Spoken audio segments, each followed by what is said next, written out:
Deep Crates coming at you this week. We're taking a walk on the wild side. Come walk with me if you dare.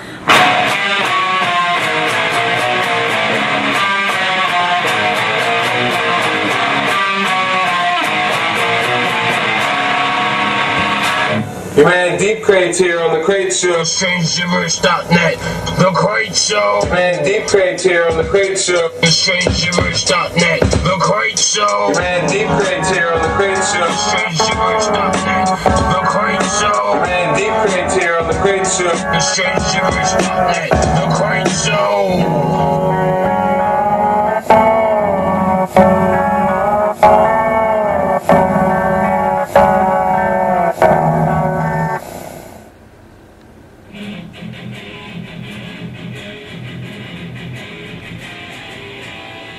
Deep Crates here for a special edition of the Crate Show.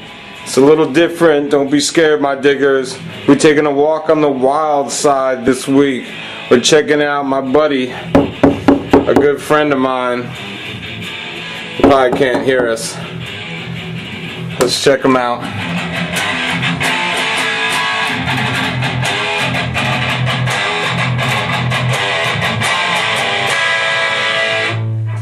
Alright, this is my good buddy, the son of Satan. What's up? Not much, how's it going? Oh, it's going. It's going? Making some tunes. Did I interrupt your practice here? No. Dark Lord's with me, but I'm rocking out. Word up. This is Deep Crates for the Crate Show. We're taking a walk on the wild side this week. I was watching the Royal Rumble, and your boy CM Punk lost. And it got me thinking about straight edge and punk and all kinds of stuff. So we're checking in with my man, the son of Satan, and his laboratory here, the Dungeon. He's a Marvel guy, so you'll note all the Marvel shit in the background. Oh yeah, fuck DC. Oh man, taking digs at DC already. So we're here. What you working on, man? You got some new shit in the works? Yeah, I got some stuff. Kicking it out. Rogues Gallery. It's going to be out this year. Rogues Gallery? Yep. Look for it, people. Rogues Gallery.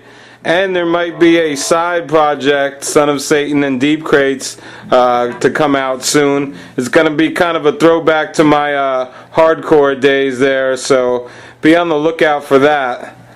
But anyways, we're here in the lab checking it out. I seen some vinyl down here next to this ill Ramones poster from April 11th, 1980.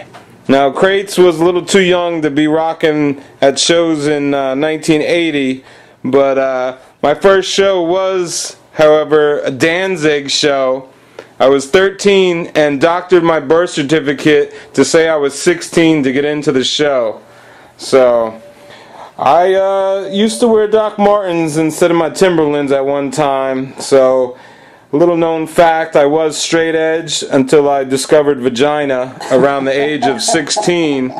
But I was just about every Youth of Today, Gorilla Biscuit show, any hardcore metal thrash show in the tri-state area from about 1986 to about 1992. So we're trying to get in touch with my roots here. I see you got some vinyl over here, son. What you got here? I got a little history of punk and hardcore here. Alright. Some of my favorites. Punk started back in Debatable, 76, 77. The Ramones. The Ramones. One of my all-time favorite shows ever. The Ramones at Shitty Gardens. Yep. Ramones are great. Before I was born, but still to this day, they're great. I think only one of them's alive at this point. Dee Dee. Dee Dee's the only one that's still around, I think. Who probably should have died first years ago. I think he's the only one left. Johnny died a couple years ago. Joey died before him. And they had two different drummers, Marky and Dee Dee, right? Yep. Yeah. And if you don't know the Ramones, you probably know the Ramones if you ever saw the movie Pet Sematary. Stephen King, right? Yes, sir. Yeah, the Ramones, the Sex Pistols, and the Clash. The Clash. The Clash, Combat Rock. One of their latter albums, but has some of the most memorable stuff. You got Rock the Casbah on here, and Should I Stay or Should I Go? Great album. London Calling's another great one. Pick that one up. What else we got? We got Bedtime for Democracy. Oh. Huge gatefold right here. My mother hated this t-shirt, and I wore it to death till I had to cut the sleeves off because the armpits went yellow. But I love all Dead Kennedys shit. Their covers are always awesome. Yeah. Music, not so much. Music's alright. It's got some good stuff. When people cover the Dead Kennedys, it sounds much better than the Dead Kennedys played. It's actually a lot tighter. Yeah, it's way tighter. And they know how to sing. Jello Biafra sings kind of like a billy goat. He sounds like a punk rock version of Eddie Vedder from Pearl Jam. So, but he's got some other bands. I believe this label was his as well, Alternative Tentacles. So he put out a lot of different bands. Yeah, anything Alternative Tentacles is definitely worth picking up. That used to be a great label. I mean, they got into a lot of weird shit too, but definitely very interesting shit. Some of Jello's later stuff is actually pretty good too. So if you go to his website, there's links to it. Favorite Dead Kennedy song? Holiday in Cambodia? Too Drunk to Fuck. Oh, Too Drunk to Fuck. Classic. Which is a great song and just funny.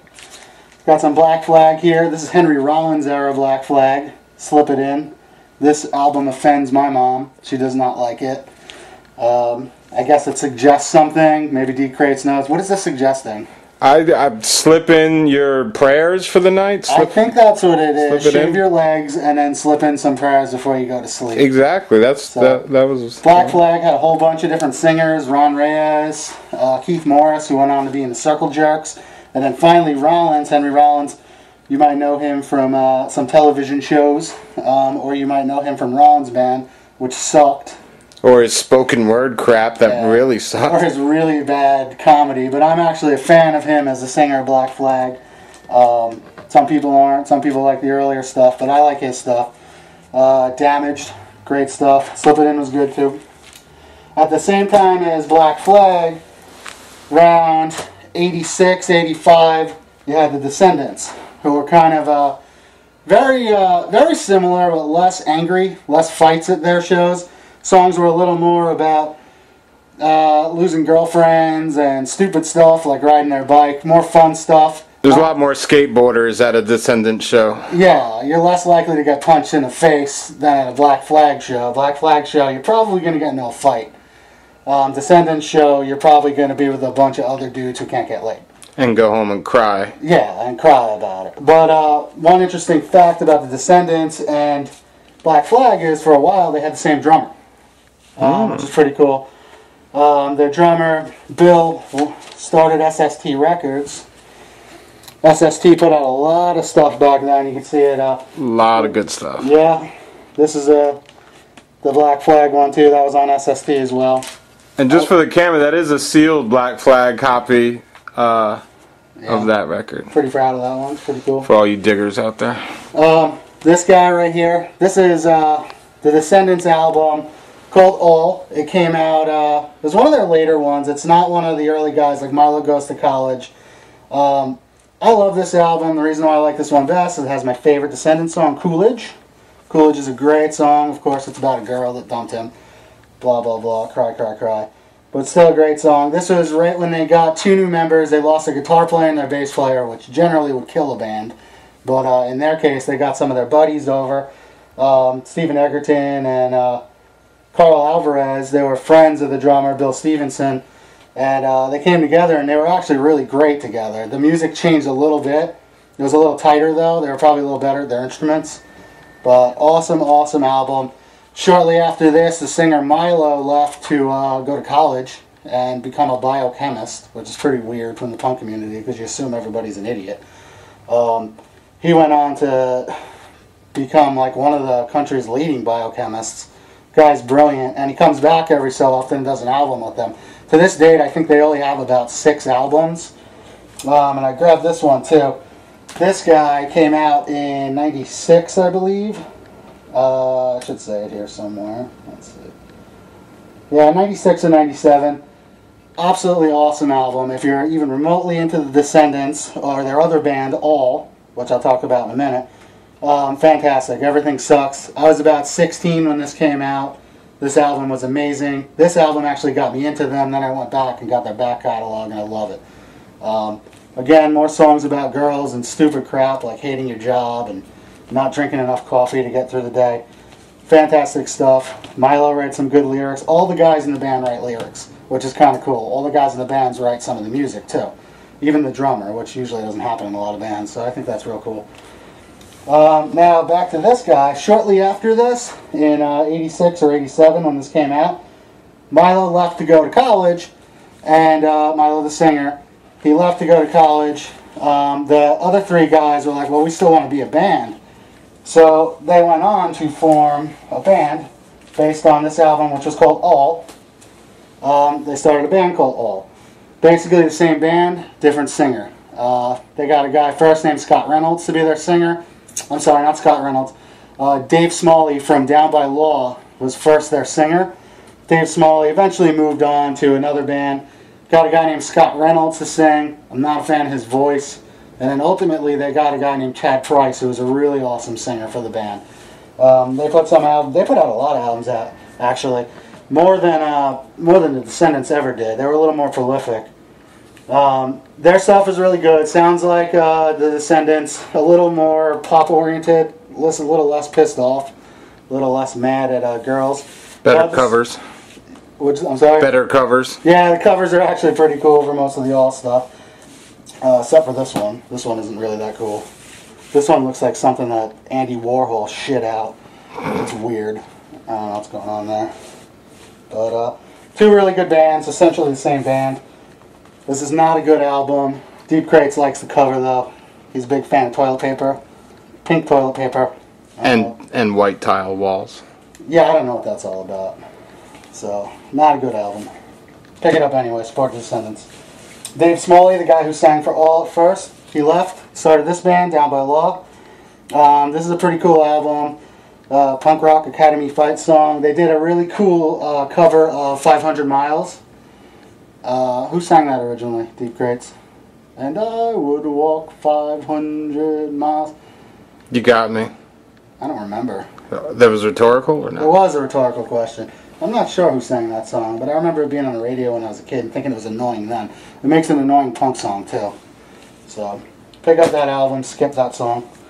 What else we got here? Agnostic Front.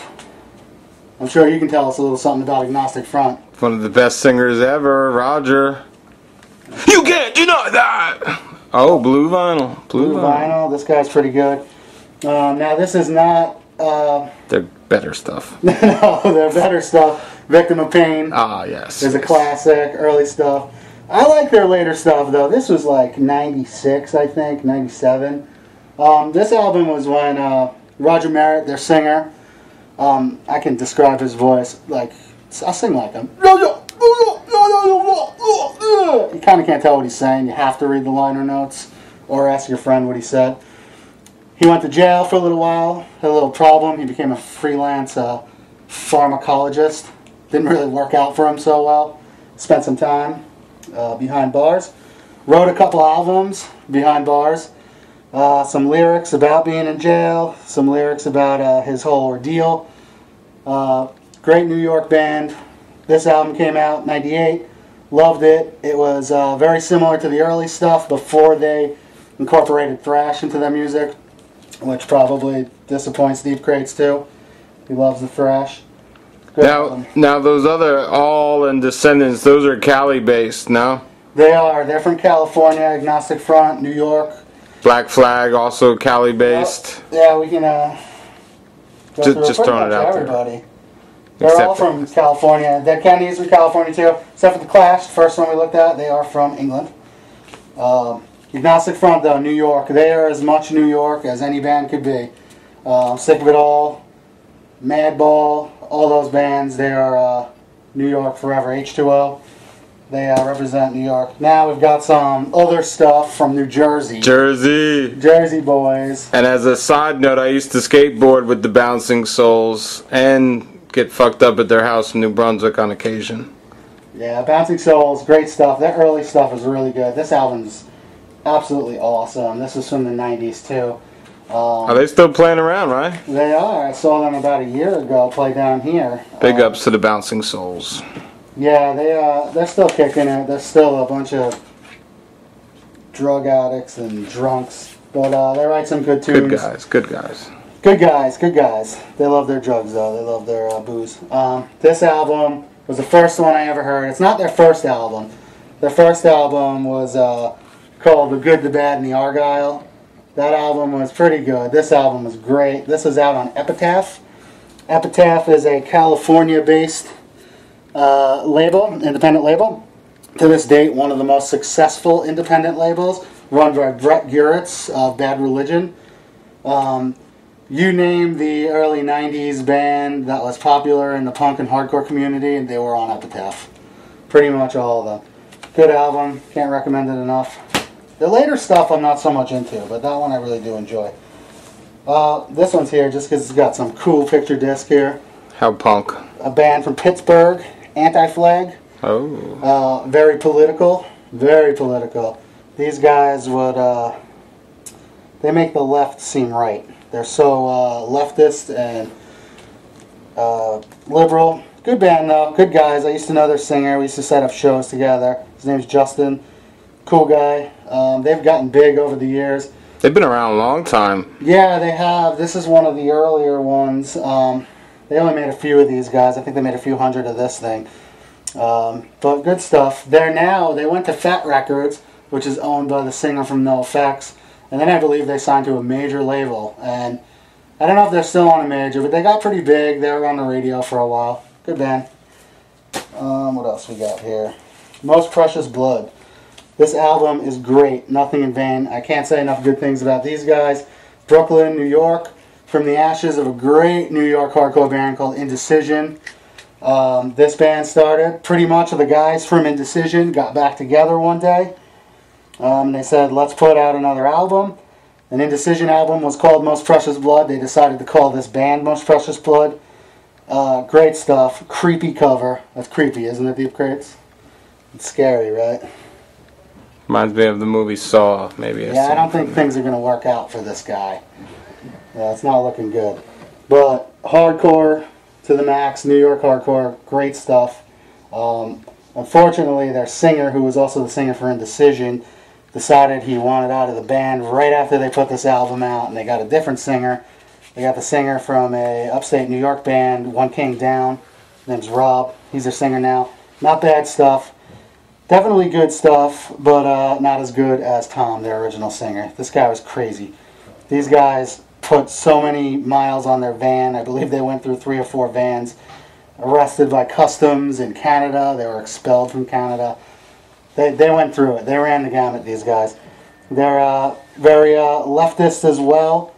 They are vegans, vegetarians. They are pro-animal.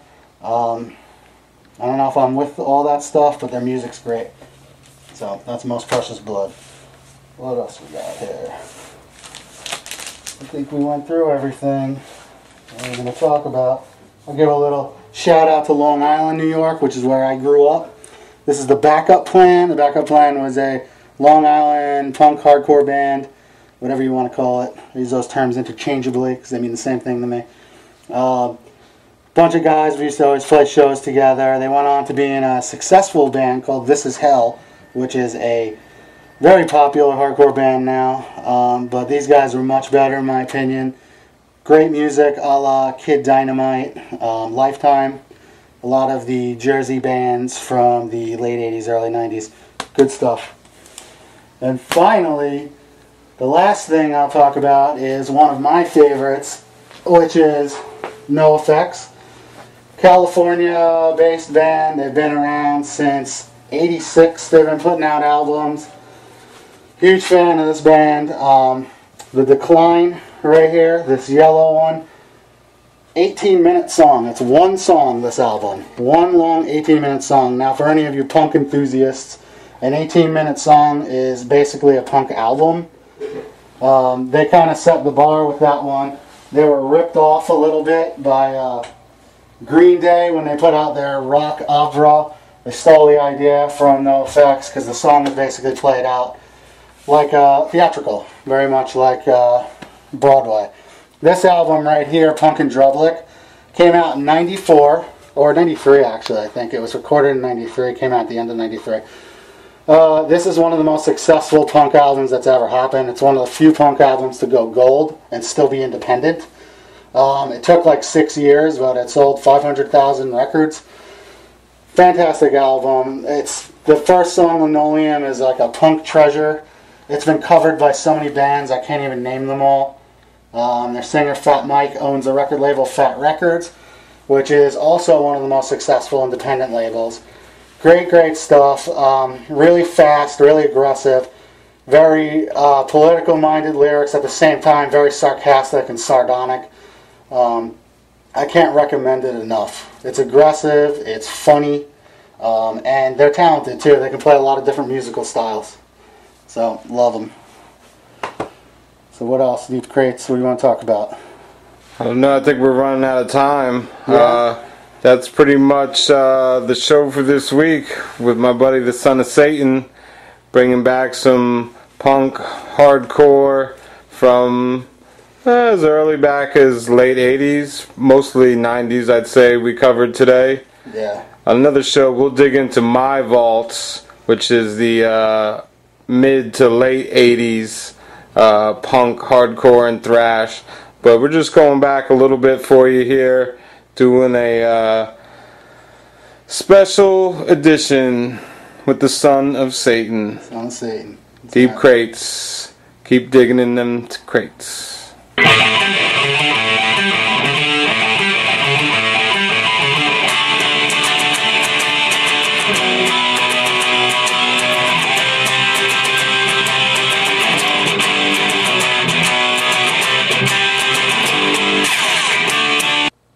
Your man Deep Crates here on the Crate Show. StrangeGibberish.net. The Crate Show. Man Deep Crates here on the Crate Show. StrangeGibberish.net. The Crate Show. Man Deep Crates here on the Crate Show. StrangeGibberish.net. The Crate Show. Man Deep Crates here on the Crate Show. StrangeGibberish.net. The Crate Show.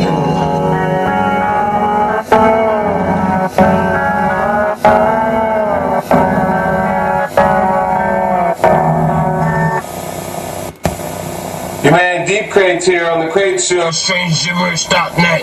The Crate Show. Man Deep Crates.